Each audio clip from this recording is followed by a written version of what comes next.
two teams goes 17 and 16, the bare minimum over 500, basically playing 500 ball, either one of them, and they win 17 and lose 16, that puts them at 88 and 87 wins respectively.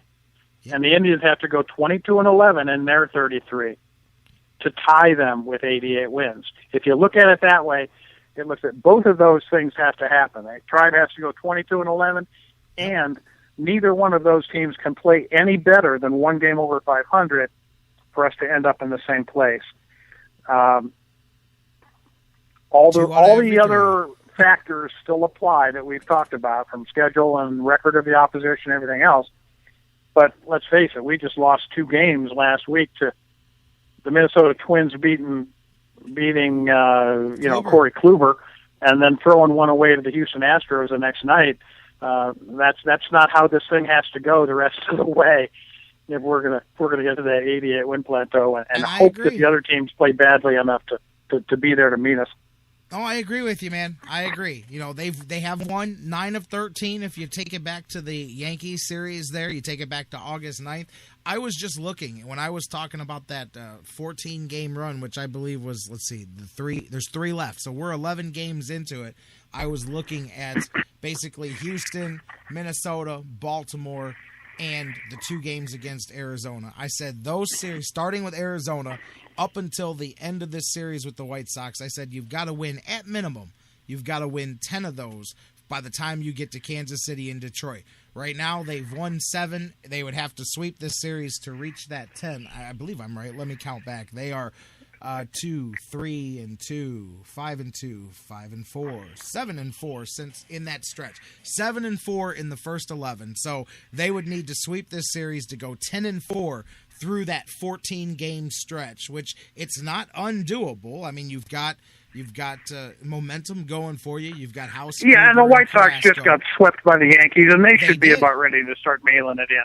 A sweep of Chicago is not out of the question. But yeah, it, like you say, it just keeps getting tougher and tougher every time you take 2 out of 3 instead of 3 out of 3. It's the difference between gaining 1 and gaining 3, and right now we're back at that pinnacle. Right today, as we sit, the 3rd time this season that the Indians have been 3 games over 500. Can't get past it. Can't get past both previous occasions they failed to get to 4, and so this will be uncharted waters if they can win this first game against the White Sox, and we'll take it from there. But yeah, it just keeps getting tougher and tougher. We keep running out of games. But like you say, this team, they haven't rolled over. They're still hanging there, and they're still talked about, and we're almost in September, and we're still included in the conversation when they talk about the wild card chase. So this is what we wanted, and that's to be playing meaningful games in September, and it looks like we're going to be doing that.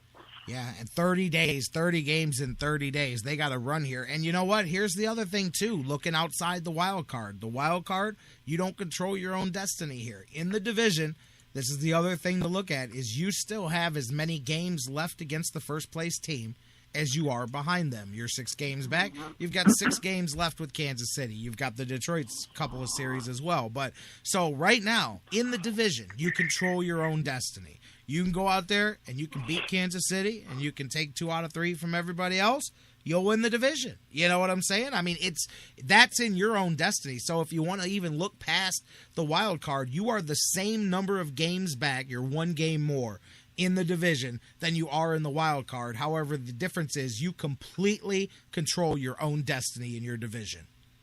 That's true. You can tighten this whole thing up in a hurry, and these teams at the top that have been coasting along start to feel a little bit more pressure and start to choke it up a little bit, and stranger things have happened. So yeah, you're not giving up, but like you say, it's time is short, and every time you lose a ball game now, it's something you might be looking back on and kicking yourself here in a couple of weeks. Right now, ESPN's got the playoff percentage for the Indians at 9%. So, hey, you know what? It was 1.7. I know because I was talking about it every day last year. It was 1.7% at its lowest before the Indians ran the table and got themselves into the playoffs. So that's right. That's about the same percentage it was that the Cavs would get the first pick in the draft too. So. That's it, man. Actually, no. I saw an article. I can't remember who wrote it. That was going through the whole how to get to the Kevin Love trade. It was one of those kind of deals, and it did the percentages on if you include the LeBron draft. The Cavs get number one in that draft, plus the other 3 number ones that they got.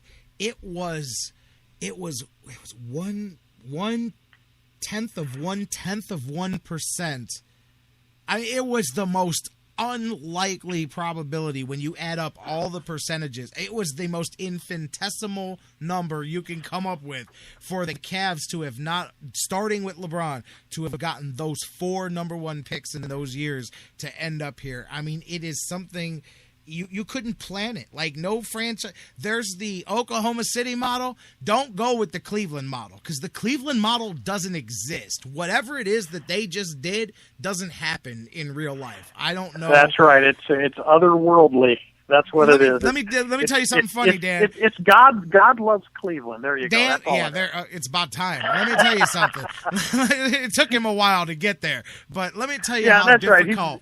He's been saving it up for a long time. He's been denying us for a long time. My son, we went and picked up. I got a PlayStation 4. The one thing I do is I like to play the sports games. I can't wait. Madden comes out at midnight tonight. I'll be there picking it up. But we got the basketball game from last year just to give us something to do over the weekend, and it had Kyrie on the cover, and we're playing it. And it's terrible. I don't really like the game very much. But we tried to we went and made up a franchise. And we tried to put the Cavs together, not like doing it by just manually moving it. We couldn't get anything. We couldn't sign LeBron. We couldn't trade for Kevin Love. We couldn't even trade for James Jones. I'm telling you, man. We couldn't get nothing going. The Cavs were over the salary cap on everything, and it was just ridiculous. And my son, out of the mouth of the babes, he looks at me and he goes, "Dad, if it's that hard to do this on a video game, how hard was it for the Cavs to do it in real life?" I said, out of the mouths of kids right there, because we can't pull it off on the friggin' video game. That's right. Now, I haven't heard you mention this, too, but I just heard this in the breeze last night about the Zadrunas comeback. Oh, I'm hearing him talking about that, man. Like, he's getting in shape. He wants to come back and play again. Is he coming back? And naturally, he wants to play for the Cavs. They're looking for a backup center.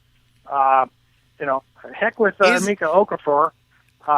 Let's go with Big Z. I mean, is this real? Is there any shot of that actually happening? Oh, it's 100% real. No, I have a friend that works security down at the courts and at the Cleveland Clinic courts, and yes, he's definitely working. I'm just saying, I don't know what reality there is. This seems to be more, if it works out, cool, and if not, we'll see. But I think it's going to happen. I think that where there's smoke, there's fire, and Z wants to win a ring. He doesn't want an honorable mention ring. He doesn't want the I was part of the team before ring. He wants the I was on the championship team ring. And hey, if you're looking for a guy, and you're only looking for a guy that'll give you 15, 12 minutes a game of a backup center, maybe Z can get back in that shape. I don't know.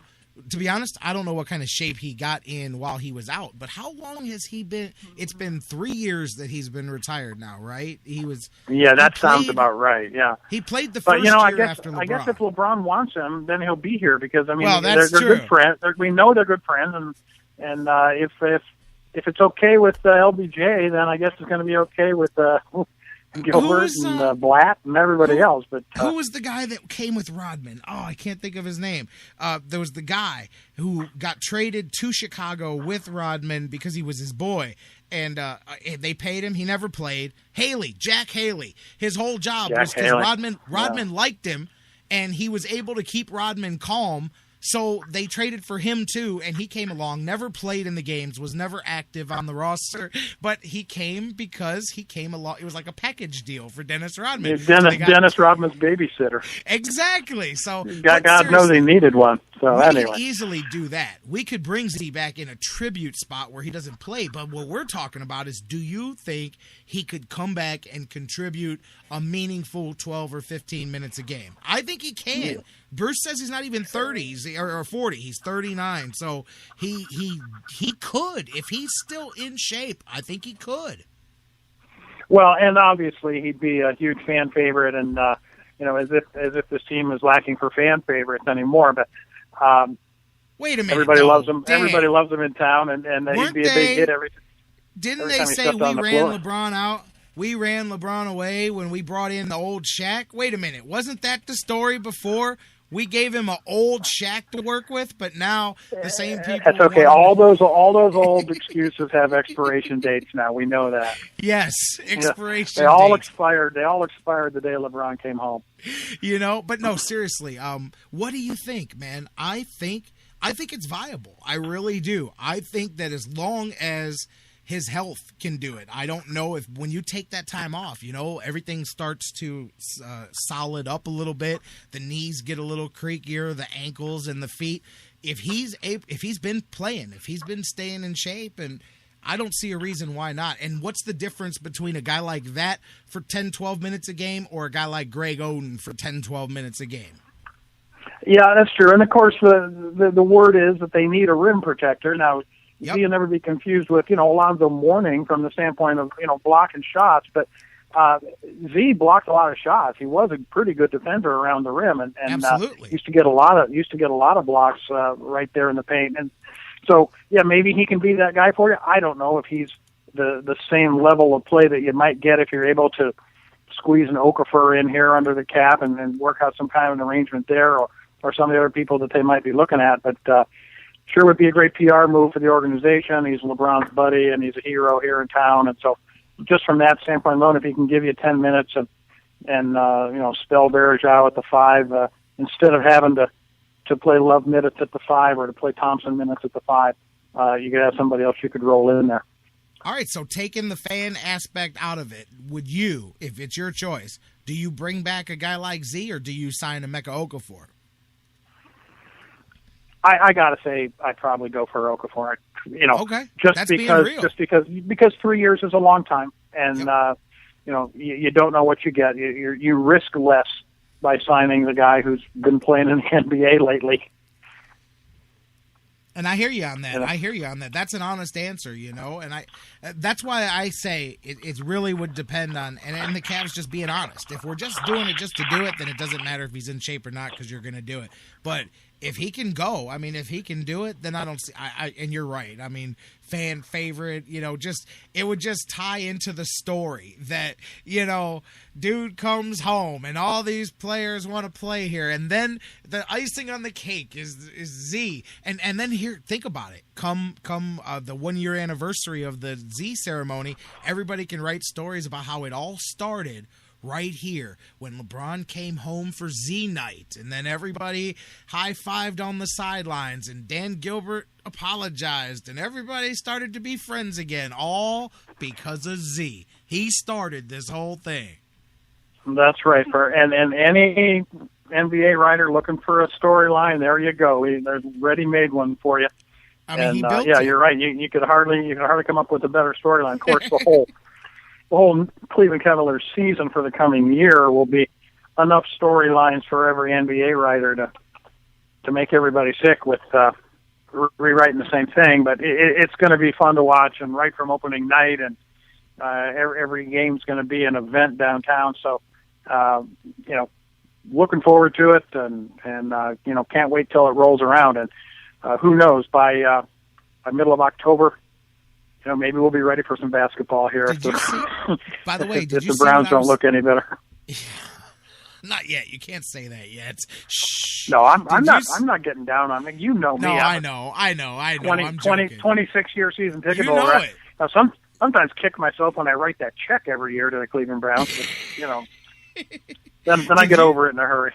Did you see, speaking of writing checks, I was mentioning it earlier, have you seen the secondary ticket prices for opening night for the Cavaliers. Like, I believe the I heard you cheapest mention seats, it. I heard you mention it earlier today. That $1,800 was the cheapest. $1,800 was the cheapest seat on the site that I was looking at. $1,800. Man, oh man! It's like the sitting big behind ones home were- plate at Yankee Stadium. You know, It was like $5,000, $6,000, $7,000 for like the Gold Circle courtside seats, and we're talking opening night. We're not talking about a playoff game. We're not talking about a finals. We're talking opening night where there's still 81 more of these things to go. right, and it's the Knicks, not the Yeah. not the Spurs in town here.